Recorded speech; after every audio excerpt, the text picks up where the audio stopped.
number of coronavirus cases in Los Angeles County comes to 206,761. The confirmed number of deaths reaches 4,967. Here in Torrance, the total number of confirmed cases is 1,132, with total confirmed deaths at 60. We anticipate those numbers to increase as the county updates its last 24-hour operating period. Welcome to COVID-19 Today. I'm Christine Lee. It's 2 p.m. on Sunday, August 9th. Los Angeles County continues to see a decline in coronavirus-related hospitalizations since last month. Currently, more than 1,600 people are being hospitalized for COVID-19 compared to an average of 2,200 last month. While the infection rate is still at 38%, health officials warn some figures may be incorrect as the state deals with its electronic reporting system. The California Department of Public Health said on Saturday that current data represents an underreporting of actual positive cases in one single day. Los Angeles County public health officials say, however, that the number of hospitalizations and deaths have not been impacted by the reporting error. California officials say they've resolved problems with the state's computer system that tracks coronavirus cases. State officials say the problem with the computer system has not impacted the number of reported hospitalizations or deaths, but has impacted contact tracing efforts in some areas. Updated case numbers more reflective of coronavirus counts throughout the state could come as early as the next 48 hours. Health and Human Services Secretary Dr. Mark Galley says that up to 300,000 records might have been backlogged, but not all of them are coronavirus related and some may be duplicates. Dr. Galley says the problem began with a computer server outage in late July. Labs are encouraged by the state to report information directly to county health offices instead of going through the California Reportable Disease Information Exchange. Confirmed cases of coronavirus hit 5 million in the United States today, by far the highest of any country. That's according to Johns Hopkins University. This comes just 2.5 weeks after the U.S. reached 4 million positive COVID-19 cases. Health officials believe the actual number could be 10 times higher or closer to 50 million cases given testing limitations and the fact that as many as 40% of all those who are infected have no symptoms. In the U.S., close to 54,000 new confirmed positive cases appear each day.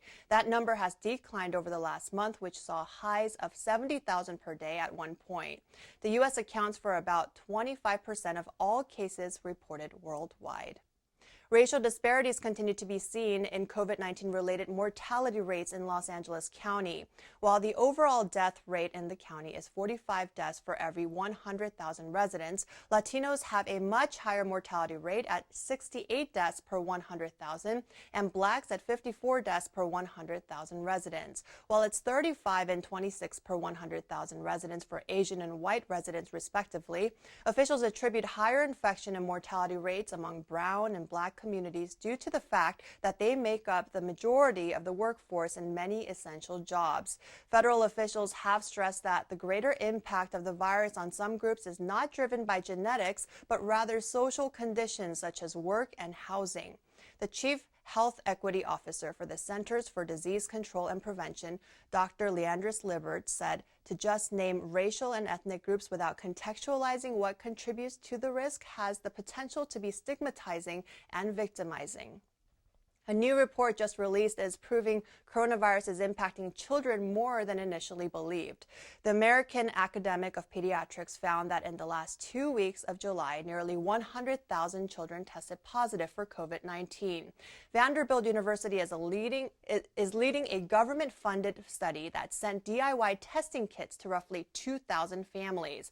With more children being tested, researchers hope it will help determine what role they play in transmission, especially as school districts gear up to return to some form of on-campus or distance learning. The Centers for Disease Control and Prevention says while most children who catch the virus will have no symptoms or mild ones, they are still at risk of developing severe symptoms requiring hospitalization. The most common symptoms among children include fever, chills, loss of appetite, nausea, and vomiting. Researchers found that though children may suffer severe COVID-19 complications, the fatality rate remains low. The CDC recommends prevention efforts wherever children gather, specifically citing schools and child care centers. The CDC is issuing a warning to healthcare providers and parents about a new illness among children linked to COVID-19. It's called MISC, or multi-system inflammatory syndrome in children. A report from the Centers for Disease Control and Prevention found that nearly 600 children have been hospitalized in the U.S. with this rare inflammatory syndrome associated with COVID-19. The CDC reported illnesses that began in mid-February through mid-July from 40 states. The agency found that as of July 29th, a total of 570 children were diagnosed with MISC, and all patients had also tested positive for COVID-19. According to officials, this is a condition that causes various parts of the human body to become inflamed, including the heart, lungs, kidneys, brain, skin, eyes, or gastrointestinal organs. While symptoms may vary from case to case, they can include persistent fever, rash, conjunctivitis, stomachache, vomiting, diarrhea, swollen lymph nodes in the neck, swollen hands and feet, cracked lips, and a tongue that is redder than usual. Some children with the syndrome have symptoms resembling Kawasaki disease, another rare childhood condition that can cause swelling and heart problems. Health experts say that while the condition remains relatively rare, it is serious and parents should be vigilant and report any symptoms to a doctor, especially if a fever lasts more than a couple of days. 5 months into the pandemic, and many say they are eager to resume their routines, which includes returning to places of worship. The Pew Research Survey found that an overwhelming majority of U.S. adults believe that houses of worship should be subject to the same restrictions on public gatherings that apply to other organizations or businesses in their local area. Survey results also show that nearly 2/3 of regular churchgoers feel it's now safe to resume in-person worship. And among religious groups, the Pew Survey found that Catholics and evangelical Protestants are more ready than other Christians to return to regular worship.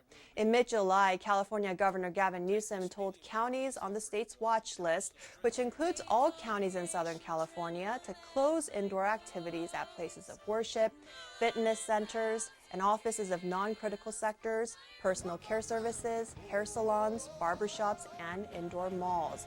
Many churches and places of worship have since continued to offer online services, encouraging members to worship from home during the pandemic.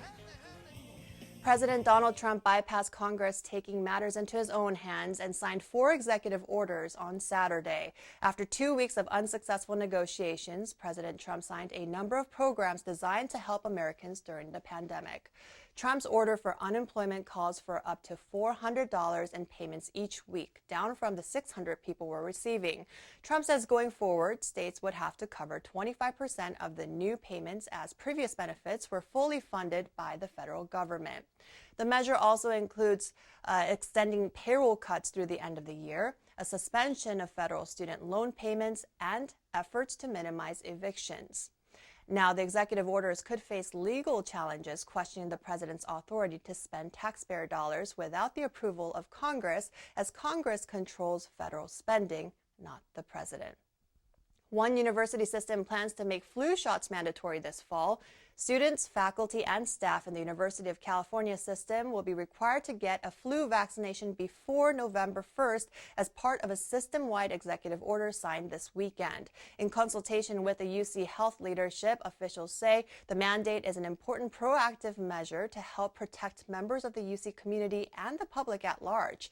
The new order hopes to relieve the healthcare system during the upcoming fall and winter's flu season during the novel coronavirus pandemic. The new order requires all faculty and staff who work at a UC location to get a flu shot.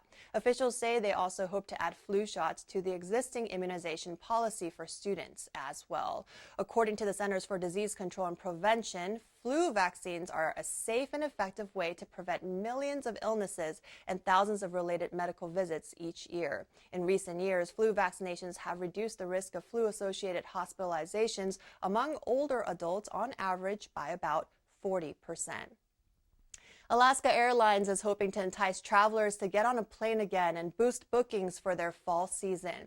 The Seattle-based carrier, which has a strong presence in the West Coast, launched this limited-time sale just for this weekend. The buy one, get one free deal applies to all of its routes, including popular destinations like Mexico and Hawaii. Travelers flying on the same itinerary pay the regular price for one main cabin ticket and pay only taxes and fees on the second. The offer is good for travel through October 31st. Friday and Sunday travel days are excluded in this deal. The sale comes as airlines continue to struggle to draw passengers due to the health pandemic. According to the Transportation Security Administration, the number of travelers are down 72% from a year ago. In addition to the fare sale, Alaska is also touting their health and safety measures.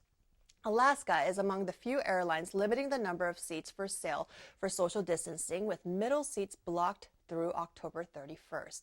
When booking the BOGO deal, be sure to use the discount code GETTHEROW. The sale ends tonight at 11:59 p.m.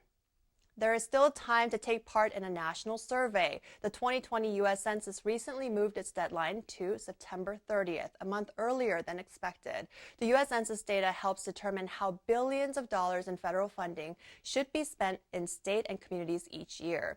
The results also decide how many seats in Congress each state gets. Schools, hospitals, roads, public works, and other vital state and federal programs are all impacted based on the count. Now, in the past, census workers would conduct door-to-door visits to residents to help them complete the census. But due to the pandemic, those workers have not been able to reach residents like they normally would. Now, there are 3 ways to participate. You can fill out the paper forms sent to residents earlier this year by the Census Bureau, call the toll-free number at 844-330-2020, or go online to my2020census.gov.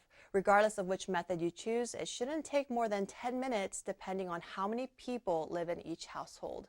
The census does not require ID, and each resident is assured that the census is not allowed by law to share any personal identifying information with any agency or organization. Drivers over the age of 70 with licenses set to expire this year can rest assured that the California Department of Motor Vehicle is issuing an automatic 1-year renewal. The license will be good for 1 year from the original expiration date. The DMV has also notified local law enforcement about the extensions, so requesting an extension to show proof is not required. Now, for those younger than 70, the ability to renew driver's licenses online have also expanded. The DMV website now allows for more digital options for services that were previously required to be done in person. You can even upload documents online to reduce your time on site. If you do have to visit the DMV, remember to bring your face covering, stay 6 feet apart from others outside of your household, and if you do have to wait, you're encouraged to do so in your car or outside the building.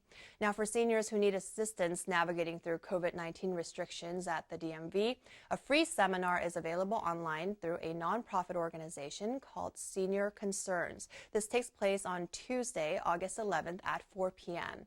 You can register at seniorconcerns.org/seminars. The seminar includes information on getting a real ID, driving tips, understanding what to expect at the DMV, and how to effectively study and pass your next driver's test and written exam. You can send emails to info@seniorconcerns.org. You can also check out online services available now at the Department of Motor Vehicle at dmv.ca.gov.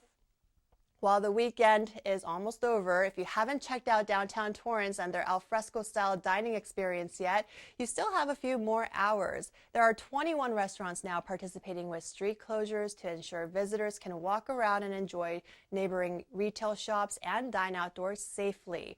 This takes place every first, second, and third weekend in downtown Torrance until September. Outdoor dining is open until 10 p.m. tonight. For the full list of restaurants participating, head to torranceca.gov/COVID-19. The Torrance Theater Company continues to offer the community a series of free staged readings and virtual performances during the health crisis with a program called Play at Home. The 4th in their 5-show series continues tonight with a performance of The Good People. The Good People is written by Pulitzer Prize-winning playwright David Lindsay Aber. He creates a widely relatable tale of socioeconomic struggles. In the world of good people, we see that very few can afford to be as good as they think they are, but acts of sacrifice and gestures of kindness come at the most surprising moments and from the most unexpected sources. Torrance Theater Company actors, directors, the technical team, as well as volunteers have dedicated their time to create projects to entertain the community from the comfort of their homes. These are free to watch, and all you need to do is register ahead. TTC is utilizing a combination of Zoom and YouTube Live to bring the performances to their online platform. You can check them out online at torrancetheatercompany.com. Be sure to register before 6 p.m. With a few weeks left of summer, we want to hear how you're spending the last of the summer season and how you plan to make it the best one yet. No matter how big or small your summer plans are, we want to see how you're capturing each summer moment. Email us at covid19today@torranceca.gov. Well, before we go, at the end of each program, we like to share stories from our community. Feel-good pictures, images, and videos that remind us of how resilient our community is and how Torrance truly cares. Well, two of the cutest girls decided to take the city's Dare to Care challenge and brought smiles and treats to the Torrance Fire Department.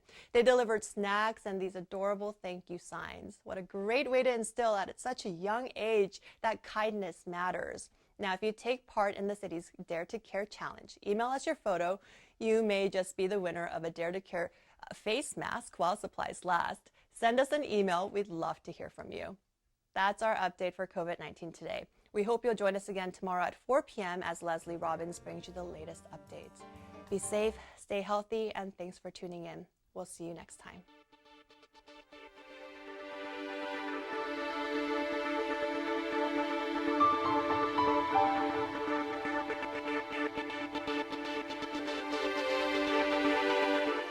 COVID-19 is a serious respiratory disease. There are simple steps we can all take to stay healthy and protect our community. Wash your hands for 20 seconds with soap and warm water. Clean and disinfect frequently touched surfaces daily. Cover coughs and sneezes with a tissue or elbow and avoid touching your face. If you do have symptoms like cough and fever, stay at home and call your doctor. When we all do our part, we can keep California healthy. For more information, visit covid19.ca.gov. As you probably heard, Californians are currently required to stay home except for essential needs. Grocery stores, farmers markets, food banks, convenience stores, takeout, and delivery restaurants will remain open, so there's no need to hoard, as will pharmacies, banks, and laundromats. And essential government services will continue. What's closed during a stay-at-home order? Dine-in restaurants, bars and nightclubs, entertainment venues, gyms and fitness studios, hair and nail salons, convention centers, and all other public events and gatherings. We must all work together to keep our state healthy and protect our communities so that we can get back to normal as soon as possible. It's going to be tough, but together we can meet this moment. Look out for one another and save lives.